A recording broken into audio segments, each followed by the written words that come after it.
13th round with your main man, Kenny Caraway. Shout out to the dope ones. Big ups to my main man over there. Shout out to the Jordan brand. You already know what it is out there. That's family. And shout out to Cola Sea Moss. Some good stuff. I got the dragon fruit passion today. As you can see, it's going to be gone very soon. ColaSeaMoss.com.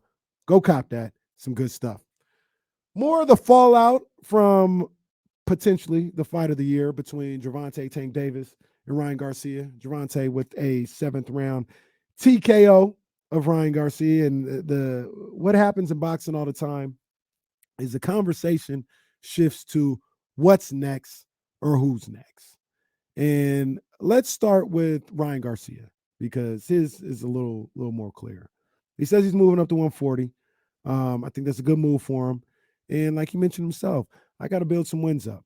So I would, if I was him, because he's got some things he's got to work on as a fighter in his skill set, take some easy touches, maybe 1-2 easy touches, get your feet wet at 140, and then look to maybe fight a Tiafimo, or Devin Haney may move up to 140, maybe fight him, Josh Taylor, Jose Ramirez, guys like that. But Ryan, he's got time to kind of build his resume and build himself back up from that. So I expect him to have some light touches before he fights anybody meaningful at 140. Now, when you talk about Tank, there's a lot of options. Number one, he's the cash cow. I'm not going to just completely call him the face of boxing. I still see Canelo out there doing what he's doing, but he's one of the faces of boxing. I will say that.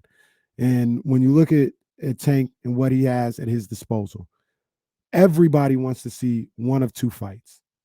Either Tank going up against Devin Haney or Tank going up against Shakur Stevenson.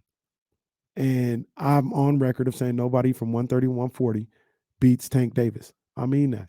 I'm going back on that. I like Shakur's skill set. I like Devin's skill set for sure. These guys are the truth, no doubt about it. I think Tank is too much for these guys. So obviously, I'd love to see either one of those fights. I'd love to see Tank take on the winner of Loma and Devin Haney. But if you had to ask me right now, what's the one fight that I want to see from Tank Davis? And let's be perfectly clear, I don't think we're seeing it next. Whoever it is, I don't think we're seeing it. It'll be his 3rd fight in a year potentially. He may take a light touch as well. But if I had to choose one fight that I'd want to see, I think I'd go, it's tough, but I think I'd go Tank versus Haney. And as much as I love Devin, I don't know if he's coming out with that one. I don't know if he's coming out with all his faculties in that one. But either way, there's a lot of great fights at 130 to 135 to 140 for Tank and Ryan.